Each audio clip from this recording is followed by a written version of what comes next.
दोस्तों, एक सवाल पूछूं? अगर आज रात आपकी नींद में ही आपकी मौत हो जाए और कल सुबह जब आपके घर वाले उठें तो आप उन्हें देख सके, सुन सके, लेकिन वो आपको नहीं देख पाए, उनसे कुछ कह नहीं पाए, उन्हें छू नहीं पाए, तो उस पल आपको सबसे पहले किस बात का पछतावा होगा? यही सवाल है जो आज हम उस रहस्य की नींव पर रखेंगे जिसे गरुड़ पुराण के यम नचिकेता संवाद में बताया गया है। वो रहस्य जो मृत्यु के बाद के 13 दिनों की उस यात्रा का है जो हर इंसान को करनी होती है, चाहे वो राजा हो या रंक, विद्वान हो या मूर्ख, अमीर हो या कंगाल। मृत्यु के बाद जब शरीर राख बन जाता है और घर वाले शमशान से लौट आते हैं, तब शुरू होती है वो यात्रा जिसका कोई नक्शा नहीं होता, जिसका कोई साथी नहीं होता और जिसमें रुकने का कोई विकल्प नहीं होता। शास्त्रों में लिखा है कि मृत्यु के बाद पहले 3 दिन आत्मा अपने ही घर के इर्द गिर्द भटकती रहती है। वो उस घर को छोड़ना नहीं चाहती जिसे उसने अपनी पूरी जिंदगी बनाया था।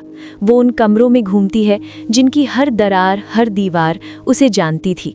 वो अपनी पुरानी कुर्सी के पास जाती है जहां वो घंटों बैठकर चाय पीती थी, लेकिन उस कुर्सी पर अब कोई और बैठा होता है।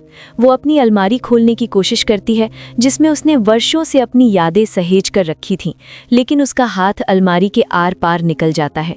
ये बेबसी शारीरिक दर्द से कई गुना ज्यादा तड़पाने वाली होती है। गरुड़ पुराण कहता है कि पहले 3 दिन आत्मा को एक ऐसी भूख और प्यास सताती है जिसका कोई समाधान इस दुनिया में नहीं होता। वो रसोई में जाती है जहां उसका मनपसंद खाना बनता था, लेकिन वो उसे छू नहीं सकती। वो पानी के घड़े के पास जाती है, लेकिन पानी पी नहीं सकती।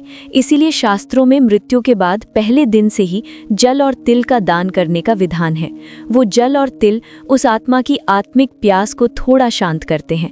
अब सोचिए जरा, जिन लोगों के परिवार वाले ये दान नहीं करते, जो इसे पुराना अंधविश्वास मानकर नकार देते हैं, उनके अपनों की आत्मा उन 3 दिनों में कितनी तड़पती होगी, ये सोचकर ही रोंगटे खड़े हो जाते हैं। चौथे दिन से कुछ और ही भयानक शुरू होता है। शास्त्रों के अनुसार चौथे दिन यमदूत आत्मा को यमलोक की तरफ ले जाना शुरू करते हैं। ये यात्रा बताई गई है 87,000 योजन की, यानी इतनी लंबी कि जिसकी कल्पना भी असंभव है। और इस यात्रा में आत्मा को न धूप से छाया मिलती है, न तूफान से बचाव, न ठंड से राहत। अगर जीवन में पुण्य किए हैं तो ये रास्ता फूलों जैसा मुलायम लगता है, और अगर पाप किए हैं तो यही रास्ता कांटों से भरा, जलती हुई रेत और उबलते तेल के बीच से गुजरता हुआ महसूस होता है। यमलोक के मार्ग में 16 पड़ाव होते हैं, जिन्हें शास्त्रों में 16 नगर कहा गया है। हर पड़ाव पर आत्मा का हिसाब किताब होता है।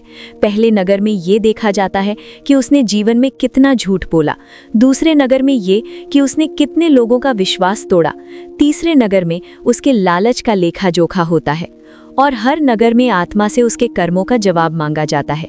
वहाँ कोई वकील नहीं होता, कोई गवाह नहीं होता, कोई रिश्वत नहीं चलती। वहाँ जो चलती है वो है सिर्फ सच्चाई, निर्मम, बेरहम और पूरी तरह नंगी सच्चाई।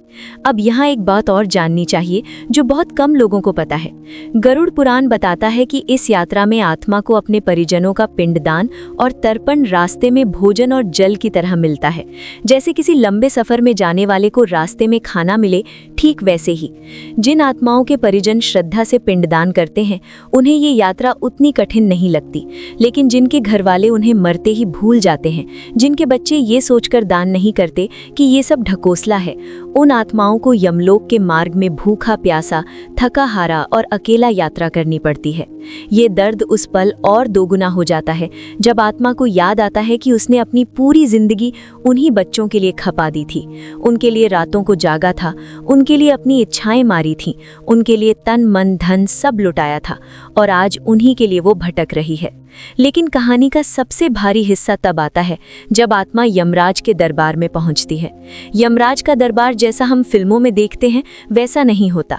वहाँ कोई तख्त नहीं, कोई सजावट नहीं, वहाँ सिर्फ एक विशाल दर्पण होता है जिसे चित्रगुप्त का ज्ञान दर्पण कहते हैं। और उस दर्पण में आत्मा को अपना पूरा जीवन दिखाई देता है। हर वो पल जब उसने किसी को धोखा दिया, हर वो रात जब उसने किसी गरीब की मदद ना की, हर वो पल जब उसने किसी बेजुबान जानवर को सताया, आया। सब कुछ उस दर्पण में स्पष्ट दिखता है, लेकिन दर्पण सिर्फ बुराइयां नहीं दिखाता, वो पल भी दिखाता है जब उसने किसी भूखे को खाना खिलाया था, जब उसने किसी रोते हुए बच्चे को चुप कराया था, जब उसने किसी अजनबी की बिना किसी स्वार्थ के मदद की थी। और जब वो पल उस दर्पण में दिखते हैं तो उन्हें देखकर आत्मा को एक ऐसी शांति मिलती है जो इस दुनिया की किसी भी सुख से बड़ी होती है। गरुड़ पुराण में यमराज खुद नचिकेता से कहते हैं कि मेरे दरबार में आज तक किसी के अन्याय नहीं हुआ, क्योंकि मेरा न्याय करने का काम नहीं, हिसाब करने का काम है। तक कोई ऐसा नहीं आया जिसने ये ना कहा हो कि काश मुझे एक मौका और मिल जाए। हर आत्मा, चाहे वो कितनी भी बड़ी रही हो, कितनी भी शक्तिशाली रही हो, उस दर्पण के सामने बच्चों की तरह रो पड़ती है। वो चिल्लाती है कि मुझे वापस भेज दो, मैं सब बदल दूंगा। मैं अपनी माँ की सेवा करूंगा जिसे मैंने बुढ़ापे में वृद्धाश्रम में छोड़ दिया था। मैं उस दोस्त से माफी मांगूंगा जिसका पैसा मैंने धोखे से हड़प लिया था। मैं उस बच्चे को पढ़ाऊंगा जिसे मैंने अपनी दुकान पर मजदूरी करवाई थी। लेकिन उस दरबार में वापसी का कोई दरवाजा नहीं होता। समय का पहिया वहां रुकता नहीं, उल्टा नहीं घूमता। अब सबसे महत्वपूर्ण बात जो गरुड़ पुराण हमें बताता है वो ये है कि यमराज के दरबार में आत्मा को 3 प्रकार के मार्ग दिखाए जाते हैं। पहला मार्ग है देवयान यानी मोक्ष का मार्ग, जो उन आत्माओं के लिए है जिन्होंने जीवन में सच्ची भक्ति की, निस्वार्थ सेवा की, बिना फल की चाह किए कर्म किए। दूसरा मार्ग है पितृयान यानी पुनर्जन्म का मार्ग, जो उन आत्माओं के लिए है जिन्होंने जीवन में कुछ पुण्य भी किए और कुछ पाप भी। और तीसरा मार्ग है नरक का मार्ग, जो उन आत्माओं के लिए है जिन्होंने जीवन में सिर्फ दूसरों को कष्ट दिया, सिर्फ अपना स्वार्थ देखा। और यहाँ एक बात ऐसी है जो हर इंसान को जाननी चाहिए।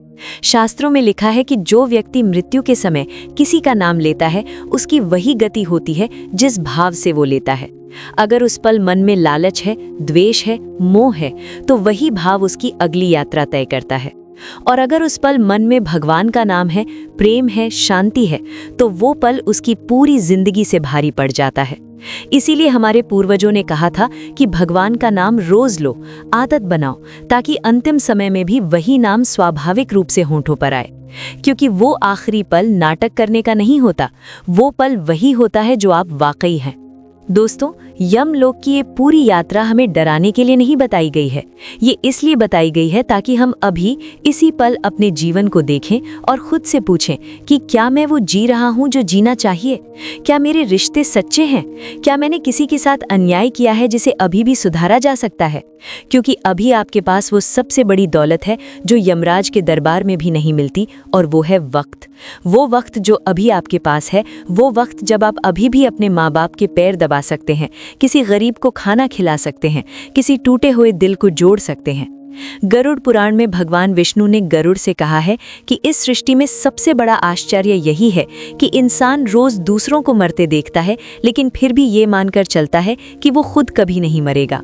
वो कल पर टालता रहता है। वो सोचता है कि माँ बाप की सेवा कल करेंगे, दान परसों करेंगे, भगवान का नाम किसी और दिन लेंगे, लेकिन वो कल कभी नहीं आता।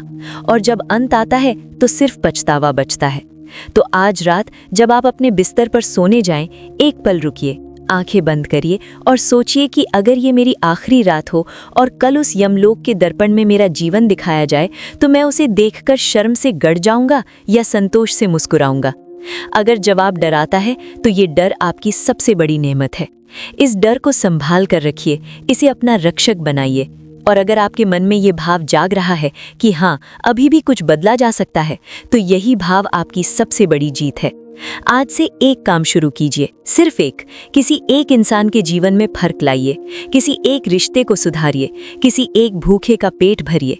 बस एक कदम, क्योंकि वही एक कदम उस यमलोक के दर्पण में सोने की तरह चमकेगा। और याद रखिए, जीवन एक इम्तिहान है जिसका पर्चा सिर्फ एक बार आता है, दूसरा मौका नहीं मिलता। इसलिए इसे पूरी ईमानदारी से जीजिए, क्योंकि अंत में हिसाब सिर्फ आपको और उस दर्पण को देना है।